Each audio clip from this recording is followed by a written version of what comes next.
Okay, so we've taken a look at how we can actually isolate out things like color channels and obviously color correcting to get certain details out. Ultimately, we found that we'll most likely be tracking our green. The red might be used if we have any issues with the green. But what about the frame as a whole? If we really go ahead and take a look at our footage here, zoom in, there really is very little need to track actually a large portion of this frame. So what we're going to try to do is just track kind of a very general way to say it would be his skull movement. We're not looking for facial features. We're not movement. We're not necessarily looking for eye movement. We're not looking for the movement of his neck either. In fact, if we begin introducing areas like the neck or the shoulders, the tracker is going to get really confused. As you'll see later, this is all a trick. We're actually going to trick it into thinking that the camera is moving and his face is actually the backdrop. So we need to get rid of anything that could cause us some issues. Now, it is a smart tracker. We'll be able to ignore things if they obviously seem like they are not part of our tracking solution, but we still want to help it out anywhere we can. So what we're going to do is actually rotoscope out kind of just what we want the tracker to see. So I'm going to go ahead and create myself a roto node. Just a simple roto node right there. And it doesn't really matter what I plug this into right now. In fact, I really don't even need to have it plugged into anything, as long as it's visible over here in my properties bin. And I'm going to focus on just his face. Now, I'm even going to ignore some of the hair, and you might wonder why. That's a lot of detail. But if you really think about it, all the hair is, other than where it meets perhaps the head, are highlights and shadows. We don't actually see any defined detail. The detail appears as the frame changes, which means that these highlights actually shift, and that would throw off our track. The Nuke's camera tracker will actually think that these are patterns that are just like these tracking markers that are shifting along with his movement, when in reality they're moving at a different rate than the rest of him. So I'm going to focus on the face, the chin, obviously the sides of his face, the ears, and I'll try to avoid what I can down here. Now, this doesn't have to be a pixel perfect mask. In fact, a roto. It doesn't have to be by a long shot. It just needs to be close. Again, the tracker is smart to throw away what it doesn't really need. So I'm going to go ahead and just kind of draw out what we would refer to as a garbage mat. And just kind of grab what I need. Now, I'm adding maybe some points I don't necessarily need. And that's because I need this mask to work for the entire piece of footage, not just this part here. But let's see how this will work. So I'm at frame 262 here. I guess I'll work towards the end first. So I'm just going to kind of move and keep adjusting my mask. Now, it's okay if the mask jitters and swims a little bit, as long as it doesn't cover up the main data that I'm going to need. That's really just... it's really unimportant. Again, this just needs to be kind of a general guideline for it. Yeah, it'll grab some of the wall, but it'll quickly realize, oh, the wall is not what we're tracking. So I'm just going to keep moving through here. This might be a little boring to watch. I'm going to go through it all just in case I run into problems. I want to show you how to solve those problems, but if you're not interested in watching me just sit here and rotoscope for a little while, then you can of course move on to the next video if you'd like, but it really shouldn't take too long. Let's go ahead and shift over here. Again, as his face begins to kind of change perspective, come into full view, you can see that my original point layout doesn't work as well as it did before, but as long as I can kind of generally keep the important areas in, I should be fine. I'm going to see if I can go almost all the way to the final frame there. Just make sure we're not losing any of the important parts. Okay. For example, I don't really want to lose the side of the face. There may not be much there, but as his head moves, parts might appear. So I'm just going to kind of look through. It's a little weird slide right there. I'm going to just lift that up. And again, if it looks like it's swimming, don't stress it. It's not really that important. Yeah, like that's a little weird right there. So maybe over here I'll already shift it up so we get a little bit of that part of the hairline in there. Okay, so all that's fine. It's shifting a bit. It's covering his nose a tiny bit there. We'll go ahead and maybe shift the whole mask forward a bit. All right, now start working our way back. I'll probably come all the way over to here. And we'll just reshape out this mask to work at this angle, just similar to kind of where it was at the end there. Bring that up.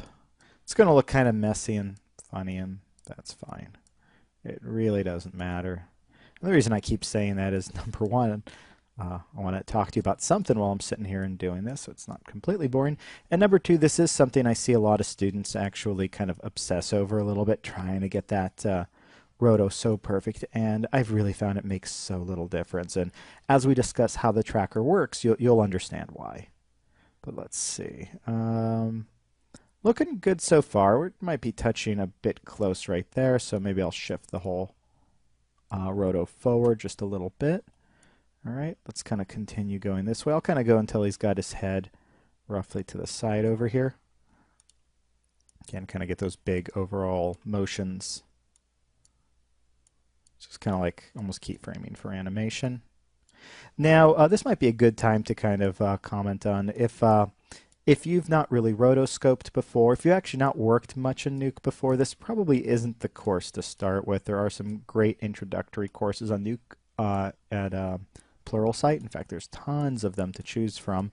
So I would recommend checking those out first. There's even courses specifically in rotoscoping. You don't need a huge knowledge of Nuke to understand this course and enjoy the course, but it'll definitely help if you don't have grasp of some of the more basic tools like the roto tools here. Now again, I am grabbing parts of the hair there. I had mentioned that the hair is not the best part to track for a variety of reasons, but it's really more about grabbing the hairline. I'm a little concerned about losing that hairline because the hairline doesn't change. It stays, fairly put. There's a couple issues here and there, but for the most part it works. It works for tracking, rather. So I don't want to lose that too much. He's kind of jostling his head around here, so I'm just going to make sure I'm keeping the important parts in. Okay, we'll go a little bit more. So we're actually almost done here. That looks pretty good. Going close to the ear there, but it's not quite hitting, so I think it's okay. And now we'll kind of go right to frame 0. We'll go ahead and kind of make sure everything fits here. And let's take a look at what we have here now. Okay, so through there, that looks good. In fact, I'll probably just hit play. And I'll just keep an eye on any place it might cut into an area that I don't want. I'll of course come in and fix. That would be cutting into the main part of the face, cutting into the ears. Now it's hard as it moves to keep an eye on everything, so you may want to actually watch this back and forth a couple times. And that's exactly what I'll do after we're done with this clip. I'll kind of go and watch, make sure I'm not missing anything, make any little adjustments, and I'll let you know if I do. At the moment it all looks fine right now though. Okay, so we have our mask, and we'll use this mask for a variety of different things. We'll use it to limit where the tracker is actually going to track. We're also going to use it to help us set up our point cloud and only create the point cloud where we want it. Now, we'll discuss the point cloud in a future module. No need to really go into that now, but that'll be a main part of how we're going to ultimately reconstruct the face. So we've reached the end of our first module, so let's discuss what we've actually covered. Now to begin with, we introduced our project. We discussed that the purpose of our project is to actually track the human face, more realistically the human head, and how it's actually going to move. And we of course talked about the purpose of our project. Now the purpose is, we want to theoretically, after tracking this human face and reconstructing it, use that as a base for creating visual effects. Such as, let's see, the effect that we've seen in the Two-Face character, that we've seen on the Terminator character, that you've maybe seen on different zombie shows and things. Effects that can't really be done with traditional makeup. For example, we can't remove part of an actor's face, we can only add on to it, so those removal techniques need to be done through this type of a process. So we also discussed how to set up our footage. Now, we know that for the most part, the visual effects artist, the CGI artist, will most likely not be shooting the footage. However, in case you do shoot footage for your own project, we did cover some of those techniques. And it'll also be things to look for when you're looking at footage that you may have to track. You can already start spotting problem issues and a variety of other things. So we also discussed what should and should not be visible to our tracker. We talked about rotoscoping out certain areas. We obviously focused mostly on the face. We decided not to include the backdrop, the shoulders, and the neck because those movements are nothing like the movement of the face and may throw off our tracker. And we also decided not to rotoscope the hair, even though it moves right along with the face and has the same motion. Because of the moving and shifting highlights, it may actually create problems for us. We also discussed separating out color channels so the tracker won't necessarily see all of the noise that's found in the blue channel. Remember, we actually kept our red and our green, and we'll most likely track our green channel.